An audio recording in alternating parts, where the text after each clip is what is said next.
అమ్మగారు ఎప్పుడొస్తారు? అమ్మ వెళ్ళి 3 రోజులు అయ్యింది. ఎప్పుడొస్తారో తెలియలేదు. వచ్చేస్తారు. ఇదిగోండి మీ ఫేవరెట్ పకోడీలు.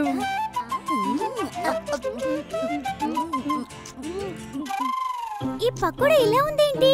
అమ్మ అసలు ఇలా చెయ్యరు.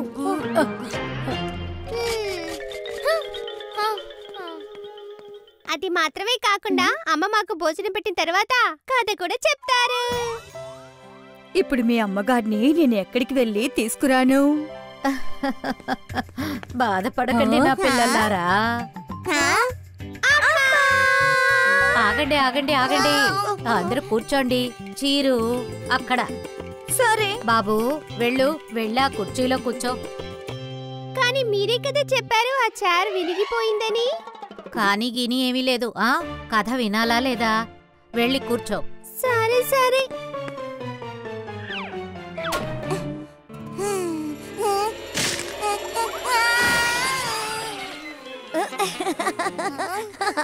బాబు నువ్వు బానే ఉన్నావా? లేదు నాకేం కాలేదు.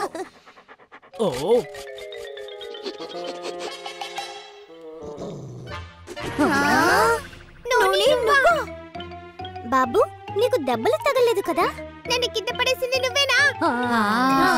అందుకే చెప్తున్నాను, మనం ఎప్పుడూ ఎవ్వర్ని గుడ్డిగా అస్సలు నమ్మకూడదు.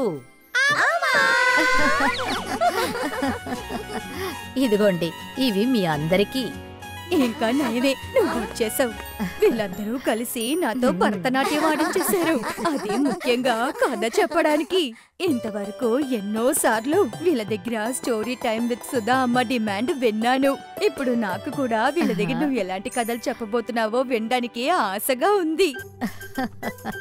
కథకి కావలసిన సబ్జెక్టు నాకు నుని నుంచి దొరికింది.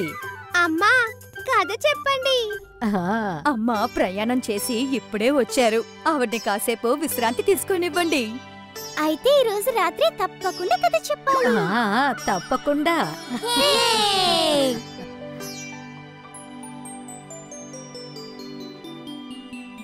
సరే, ఇప్పుడు కథ మొదలు పెట్టనా పిల్లలు? విజయనగరంలో ప్రధాన రహదారి. అది ఒక చెరువు గుండా వెళ్తుంది. అటువైపు వెళ్లే ప్రతి ఒక్కరూ అక్కడ విశ్రాంతి తీసుకోవడానికి ఆగేవారు. నా రాళ్ళు నీళ్లలో ఎక్కువ దూరానికి వెళ్ళబోతున్నాయి. అంతేకాకుండా వేగంగా దూరంగా వెళ్తాయి. దూరం వెళ్తుంది, కొన్ని నాకంటే తక్కువే.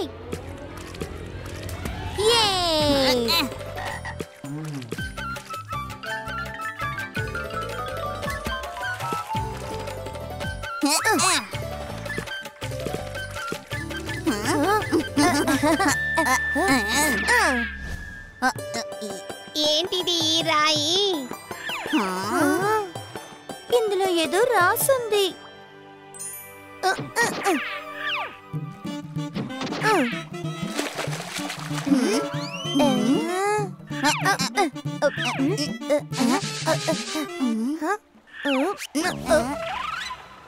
రే పిల్లలు, ఏంటి ఇక్కడ నిలబడి ఏదేదో యాసాలు వేస్తున్నారు?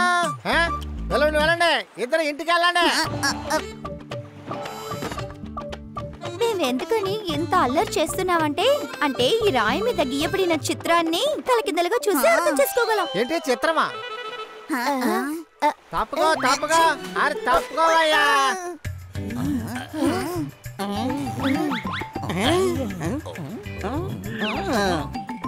నాకెందుక ఇది ఒక గాడిదలాగా అనిపిస్తుంది. కర్ర విరిగిపోయిన కుండ. దీనికి అర్థం ఏమై ఉంటుంది?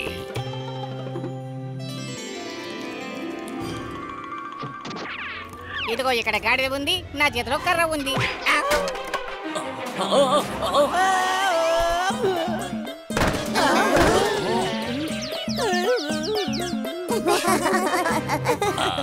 నేను గాఢంగా ఆలోచించి చూస్తా.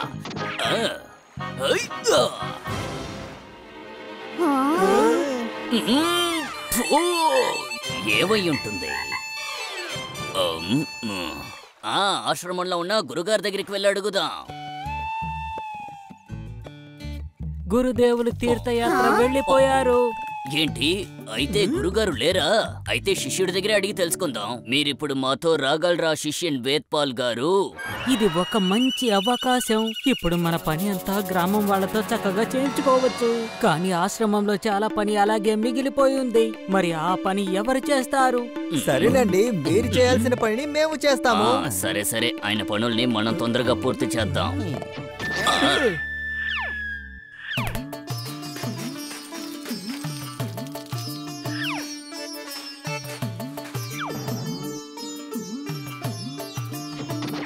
గురువుగారు అక్కడ లేనందువల్ల గ్రామ ప్రజలు ఆ డ్రాయింగ్ ఏమిటో అర్థం చేసుకోవడానికి ఆయన శిష్యుడైన వేద్పాల్ని తీసుకొచ్చారు.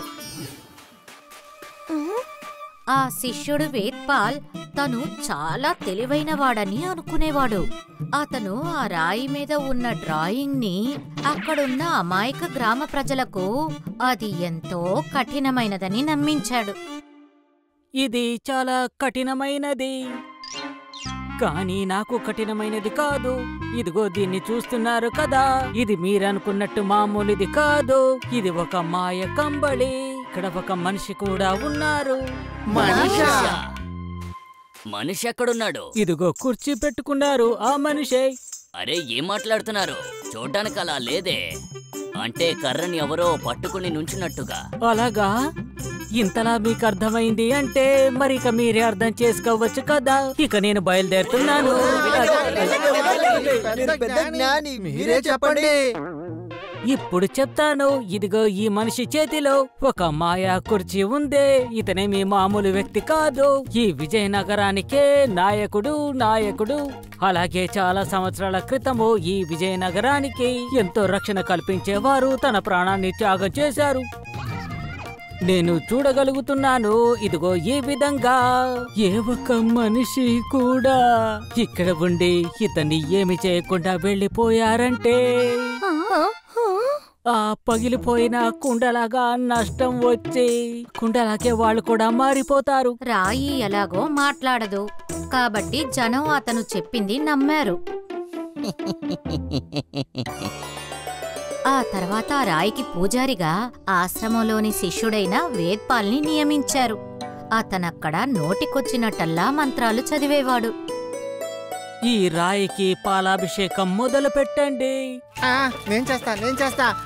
ఎంత బాగా చేశానో చూడండి. చాలు ఇప్పటికే ఎక్కువైంది. ఆ పాలు నాకివ్వండి. ఈ విధంగా ఎన్నాళ్లు జరిగిందంటే ఆ ఆశ్రమంలోని గురువుగారు కొన్ని నెలల తర్వాత తీర్థయాత్ర నుంచి తిరిగొచ్చేంత వరకు.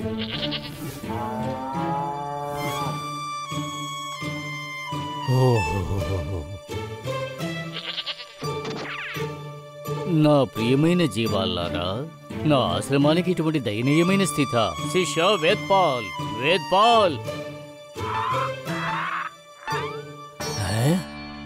ఇదేమిటి అటువైపు సైగ చూపిస్తోంది? అవును, అక్కడేమిటి అంత గుంపుంది?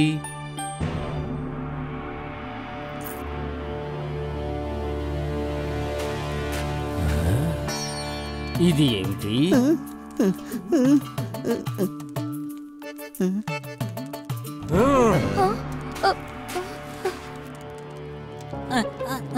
గురుదేవా,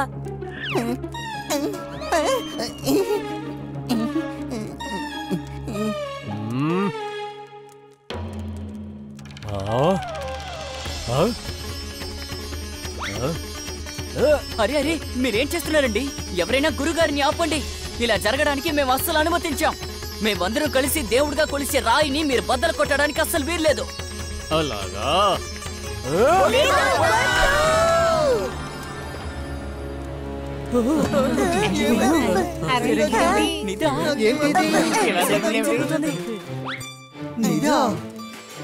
ఈ రాతి మీద గీసిన చిత్రం ఏం చెబుతోందంటే, మనం ఏదైనా ఒక ఇనుప కడ్డీతో దీన్ని కొట్టినట్టయితే మీకు నిధి దక్కుతుంది అని.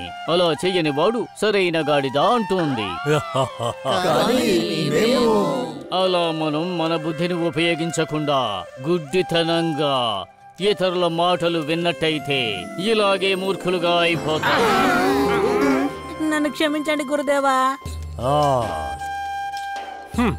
ఈ నిధి ఈ గ్రామానికి చెందింది. అందువల్ల ఈ మార్గాన్ని బాగు చేయడం కోసం దీన్ని ఉపయోగిద్దాం.